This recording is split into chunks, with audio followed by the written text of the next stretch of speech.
Bueno, pues tenemos un momento de preguntas. Doctor, if We'll have a few minutes for questions. Sí, en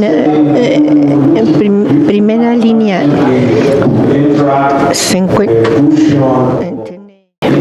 MTAC, Fusion y microsatélites en estabilidad dan el mejor tratamiento de línea frontal o dan quimioterapia y luego el tratamiento. Es una buena pregunta. El estándar de atención sigue siendo quimioterapia en esta enfermedad. En verdad no tenemos información para tomar decisiones en línea frontal. Entonces, o sea, primera línea, después sería segunda línea o después. Si se trata de una persona normal o una persona menos funcional, atrae dar baja toxicidad. Y en cuanto a qué hacer con pacientes MSI alto, todavía no se sabe. Hemos visto algunas muy buenas respuestas anecdóticas, por supuesto, en pequeños números de pacientes, pero en terapia neoadyuvante en un par de pacientes y posteriormente en otra línea de tratamiento. Y, por ejemplo, el paciente de German Lynch con cáncer de páncreas es una duda integrarlo como primera línea. Esperemos que se pueda pasar en cáncer de páncreas. Me interesa saber lo que piensan mis colegas. Yo creo que soy más bien en blanco y negro. En cuanto a funciones MTRAC, estoy de acuerdo. Paciente debería fallar primero con quimioterapia. En funciones MTRAC hay respuestas interesantes, tienden a ser relativamente durables, pero no tan impresionantes. Pero si el paciente tiene MSI alto, me salto quimioterapia y pasamos rápido a inmunoterapia. Por lo menos en un 20 o 30% de pacientes con MSI alto más cáncer X de páncreas u otro, especialmente con síndrome de Lynch, existe la posibilidad de que el paciente entre en remisión durable, que es equivalente a curación.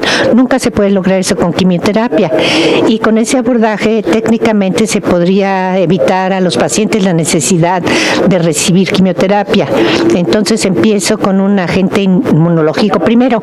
La realidad es que si progresan rápido, lo van a hacer también con el agente inmunológico y se puede entonces recurrir a quimioterapia. Any other question from the audience? From the floor?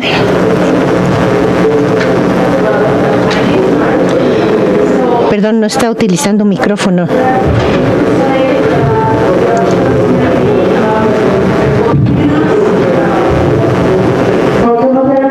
Para quimioterapia en primera línea, FOLFIRINOX para pacientes en buenas condiciones y para los que no están en buenas condiciones, gemcitabina tal vez con paclitaxel. En pacientes con mutación BRCA, el esquema Polo. Sí, yo creo que tenemos opciones para pacientes con primera línea en cáncer de páncreas metastásico. Se habla con el paciente en cuanto a los datos, toxicidades y para FOLFIRINOX, gemcitabina, paclitaxel, en cuanto a todos los efectos como alopecia, y son factores determinantes para algunos pacientes, pero fuera de un estudio, FOLFIRINOX sería la referencia. Muchos de los estudios tradicionalmente han construido sobre gemcitabina, paclitaxel, y creo que es bueno saber que eso está cambiando. Hay un par de estudios, uno, el CP1623, que está sobre la base de FOLFIRINOX y que pensamos que se va a expandir, y luego hay pacientes que tienen el BRAC, la mutación BRAC, entonces FOLFOX sería y FOLFIRINOX, CISGEM, tal vez FOLFOX en personas con buenas condiciones, pero personalmente usaría CISGEM y también inhibidor PARP como mantenimiento. Estoy de acuerdo con intentar usar Folfirinox en primera línea, pero con ciertas advertencias. Uno tiene que recordar que nunca se han comparado uno a uno y hay sesgos, como usted dice. Veo a un buen paciente, le voy a dar Folfirinox. Veo a un paciente regular, le doy gemcitabina y paclitaxel. Paclitaxel. La biología es muy importante en esta enfermedad. El paciente regular no le va a ir muy bien. Entonces, hemos establecido que el paciente no le va a ir muy bien. Entonces, si tienen 100 pacientes tratados en la clínica, su sesgo es decir, tengo muy buenas respuestas con Folfirinox, no he visto tantas con gemcitabina, Brax y paclitaxel. Es difícil determinar qué es lo mejor. En este momento, creo que hay dos cosas en las que estamos de acuerdo. Los regímenes cada 2 semanas son mejor, los semanales son difíciles. Gemcitabina, paclitaxel, que ha hecho que sea difícil combinar, es que el hecho de que es semanal y muchas veces hay más toxicidad que lo que desea uno. En un paciente con mutación BRCA, siempre me gusta gemcitabina cisplatino en lugar de Folfirinox. Obviamente, por su estudio, los datos se ven muy impresionantes. No podemos decir que los datos de Folfirinox se vean mejor. Históricamente se ven iguales, son pacientes que son muy sensibles a cisplatino y yo diría más que a saliplatino en ese sentido. Y lo bueno de gemcitabina cisplatino es que hay muchos datos que vienen de muchos grupos, incluyendo el nuestro, que sugieren que se puede dar cada 2 semanas y un tiempo más prolongado que Folfirinox. Y de hecho se puede mantener a pacientes con cisplatino en bajas dosis sin necesidad de recurrir a inhibidor PARP. Entonces yo favorezco gemcitabina cisplatino y continúo haciéndolo. En México, a pesar de la recomendación, muchos pacientes no tienen acceso a pruebas somáticas y de línea germinal. Sería una razón para seleccionar un esquema de quimioterapia y no otro, por ejemplo, no Folfirinox, sino Folfox, y pensar en que no todo el mundo puede tolerar un triplete, y considerando que 10% pueden tener buena respuesta a los platinos, al platino puede cambiar la recomendación. Bueno, usted señala un punto práctico importante. Hay un mundo real que hay que respetar y entender en cuanto a patrones de práctica. Si hay una sugerencia basada en edad, antecedentes familiares o antecedentes personales que nos hace pensar que exista la posibilidad de una mutación, yo tendería a favorecer el Folfirinox. No les diría gemcitabina cis, porque tenemos datos aleatorios de otros estudios en pacientes no seleccionados que eso no tiene éxito, pero Folfirinox es seguro. Folfox nunca se ha comparado uno a uno, pero sabemos de estudios fase 2 indirecto que no es Folfirinox, y me preocuparía un poquito eso, y en lugar de empujar la dosis con Folfirinox, trataría de reducirla y ver si eso puede ser tolerable. En algunos pacientes se puede, en otros no. No es una decisión incorrecta dar gemcitabina y paclitaxel en pacientes con mutaciones germinales. Hemos visto buenas respuestas en ese caso también, pero la totalidad de los datos habla a favor de platino para esos pacientes.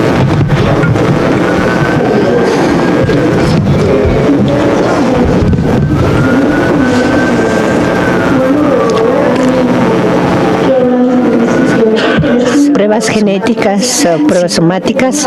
Si no tenemos ambas, ¿recomienda una sobre el otro o es mejor hacer ambos? Pues esa es una muy buena pregunta. Yo creo que lo que más éxito tiene es de pruebas de línea germinal, y eso es fácil de hacer y más factible para todos, y los costos están bajando. No es algo universal todavía, pero estos paneles para 14 o 15 genes son de $1,400, $1,500, lo cual los hace accesibles. Reconozco que no es traducible idealmente ambos porque nos da la máxima información, pero si hay que elegir uno, el de línea germinal sería por el que apostaría. Estoy totalmente de acuerdo, excepto que yo creo que realmente se necesitan ambos y no tendría ninguna lógica en la actualidad el tener por lo menos la mutación BRCA, la determinación de mutación BRCA, porque sabemos que hay mutación BRCA somática en 2%. Históricamente, en datos hemos visto que las mutaciones somáticas pueden pronosticar igualmente excelentes respuestas de platino e inhibidores PARP. Entonces se nos irían la mitad de pacientes que acumulatoriamente tendrían algo de BRCA, pero habría también MTRAC y muchas cosas en bajas tasas, pero se tendrían esos pacientes. Y ahora estamos aprendiendo más de tipo silvestres y la presencia de fusiones, mutaciones BRAF y algo que se conoce que ahora es muy importante tener los datos, tener parte del panel casi resulta igual que todo el panel, más vale usar todo el panel.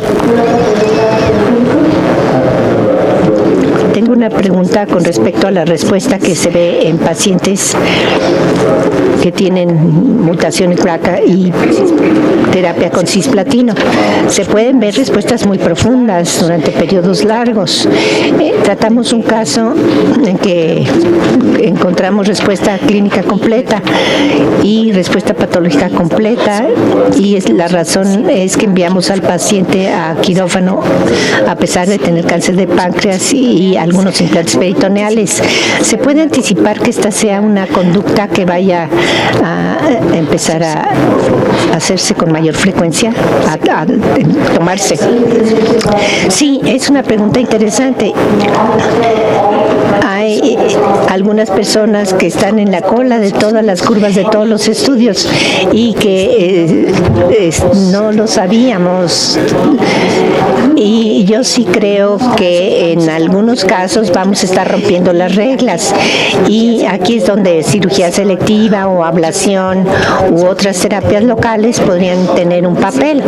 Algunas ciertamente tienen respuestas profundas y durables, pero también hay un subgrupo con la misma biología rápida y agresiva que no responden a estos fármacos, y eso también lo vemos, pero enriquecidos para el mejor resultado. Desde una perspectiva más amplia, no nada más BRCA, sino globalmente, por lo menos en la clínica Mayo, hemos estado integrando más el aspecto de utilizar abordajes locorregionales, especialmente en pacientes que parece que tienen una biología muy diferente, en pacientes que les va bien, se ve una lesión en hígado que persiste. Tenemos muchos ejemplos, algunos son como un paciente de la clínica Mayo que ha pasado 8 años, al médico se presentó en otra institución y se le hizo un Whipple y se dieron cuenta que había una lesión en hígado.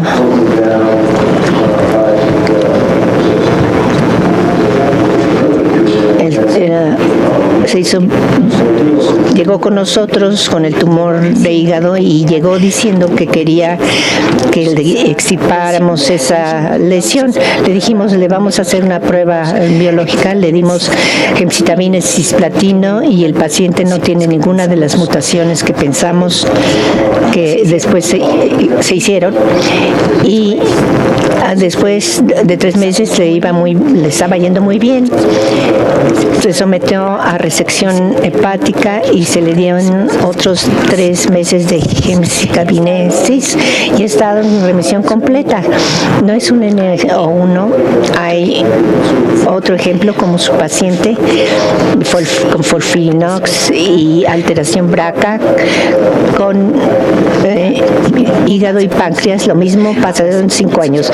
Ahora, se ven esos pacientes y desgraciadamente es un muy pequeño porcentaje de nuestros pacientes, pero debemos tener criterio abierto como en otros cánceres y tenemos que considerar abordajes locorregionales aún en caso de metástasis. I would like to ask a question. Currently, we find maintenance in the use of platinum. Is there such a term as platinum sensitive, platinum resistant?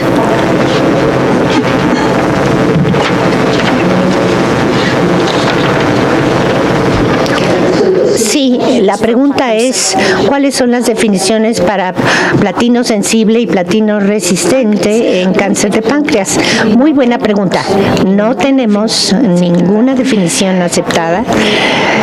Extrapolamos un poquito de cáncer de ovario y pensando que si el paciente ha progresado con o dentro de 6 meses y probablemente hablando de resistencia a platino, y eso es un mal sustituto para el beneficio de platino e inhibidor PARP, es un punto que no ha surgido en nuestra discusión y vale la pena mencionar. Los datos que apoyan el uso de inhibidores PARP cuando la enfermedad de la gente está progresando con terapia de platino no es muy grande. Eso sustituye mucho decir resistencia, y eso me hace pensar en tratar de integrar inhibidores PARP más pronto más que después, es decir, no esperar hasta que la enfermedad haya cambiado, porque entonces estamos perdiendo la oportunidad de agregar lo que podría traerse a la mesa. Sí, estoy totalmente de acuerdo. Y para agregar, si podemos agregar otra cosa, es que el inhibidor de PARP en monoterapia no es óptimo. Es menos de 20% se benefician en ovario y muchos tienden a ser respuestas menos durables. Entonces, es muy lógico tratar los inhibidores PARP a darlos más pronto en combinaciones razonables. Está el reto de combinar con quimioterapia, pero hay formas de hacerlo y que estamos tratando de estudiar.